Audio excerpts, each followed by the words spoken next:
Word risk is not so old. It entered the English language in the 17th century coming from French. Projects in any industry are not risk free and it cannot be ignored. When it comes to construction, it is very risky business. A survey of World Bank funded projects shown cost overrun in 40% projects and time overrun in 60% projects. In this short video, we will talk about risk in construction projects. Let's get started.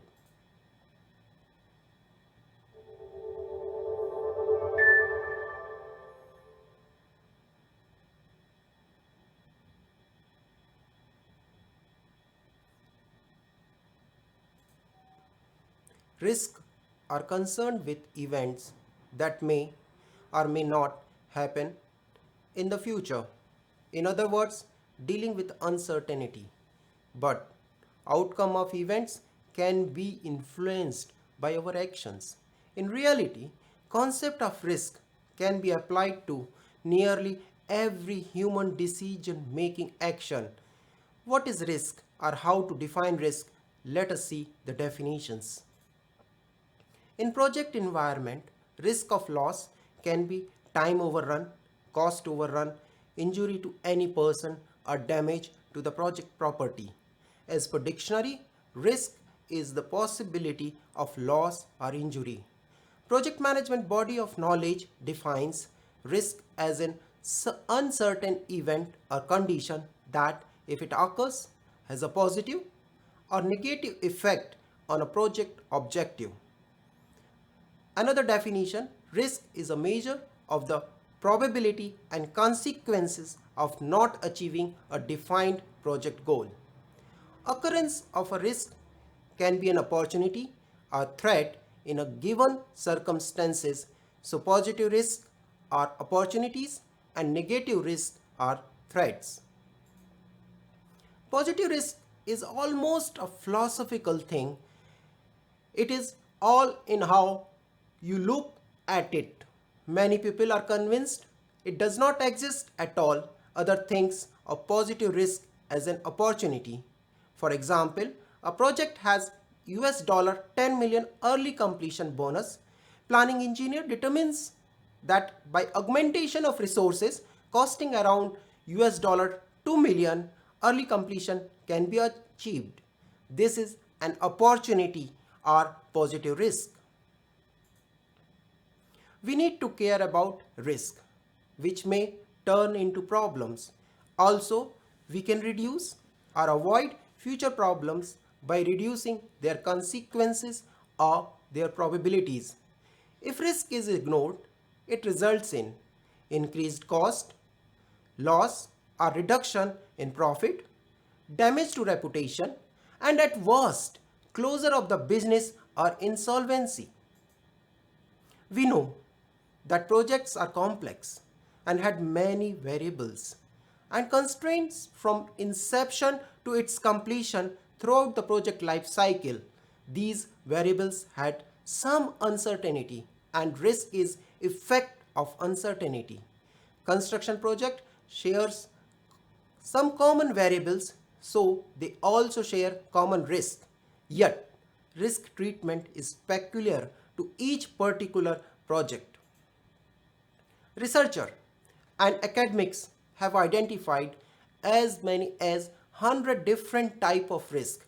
In practice also, risk can be categorized in many different ways, such as known risk are events that have been recognized at the beginning of the project, such as safety risk, weather periods, availability of raw material, etc. Foreseeable risk, on the other hand, a reasonable review should able to identify a risk in a given set of circumstances. For example, availability of experience, subcontractor in project area, or presence of underground cavities could have been identified by review of geotechnical investigation report. Unknown risk, on the other hand, those events were unforeseen by the project team, such as sudden strike, despite of a stable political and labor environment. While doing the classification of risk, we need to understand that project risks are separate from the organizational risk, such as resignation of the team member or unplanned leave by a key personnel on the project. We have to understand that risk perception is generally influenced by people's knowledge, experience, belief, attitude, judgment, and feelings. Cost risks are related to failure to keep within budget, forecast, estimate, tender. Time related risks are failure to complete within the time specified or complete the design or commissioning within the allocated time. Quality risks are failure to meet quality function, fitness for a particular purpose.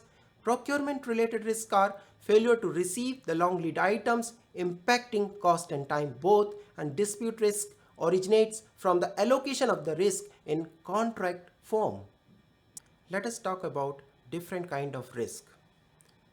Legal risk arise out of a contract is interpreted and legislation enforced such as environment and related to pollution, etc.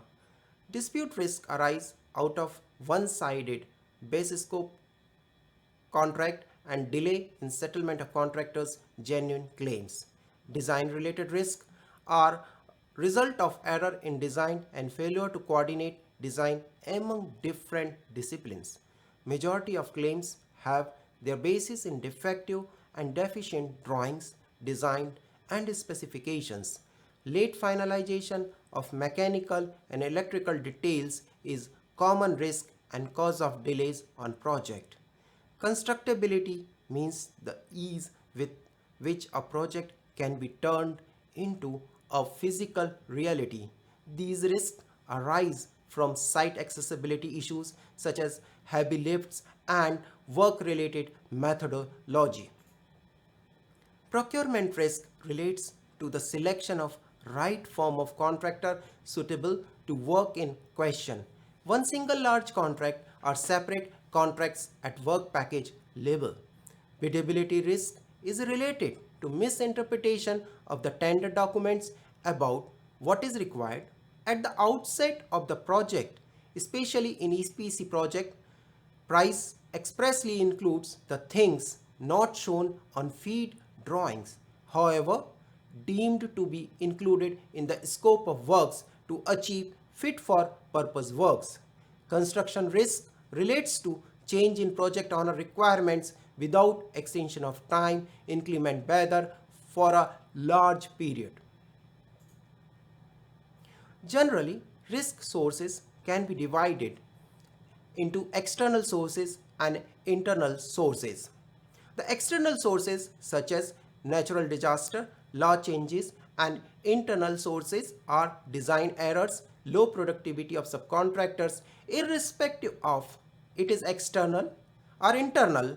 Some typical sources of risk are listed below: change in project scope and requirements, design errors and omissions, inadequately defined role and responsibilities, insufficient skilled staff, subcontractors, inadequate contractor experience, uncertainty about the fundamental relationships between project participants, new technology, unfamiliarity with local conditions, force majeure. For risk to be managed, it must be identified at first.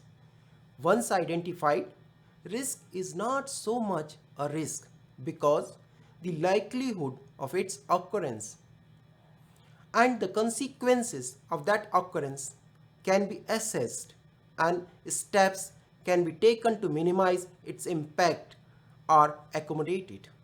The second step requires analysis of the risk qualitatively and quantitatively. Once the risk is analyzed, then it is required to be treated by risk avoidance, risk transfer, risk mitigation, and risk acceptance. Risk avoidance is about not proceeding or eliminating the root cause of the potential problem.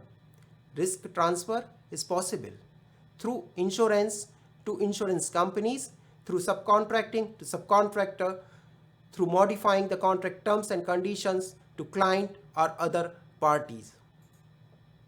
Risk mitigation relates to the reduction of probability and or impact of an adverse risk event to an acceptable threshold. Taking early action to reduce the probability and or impact of a risk is often more effective than trying to repair the damage after the risk has occurred. For example, verify the site data and perform additional survey to mitigate design related risk. Risk management is a continuous process throughout the life cycle of the project, and it should not be stopped at any stage. These days, employers are transferring more and more risk onto contractor in design and build projects, while missing the basic point that risk should be allocated to the party to best able to control them. I hope you like this short presentation on risk management in construction projects, and we will come back again with risk analysis and risk mitigation strategies in our next video. You may refer these additional resources for further reading, which are shown in the description of video links.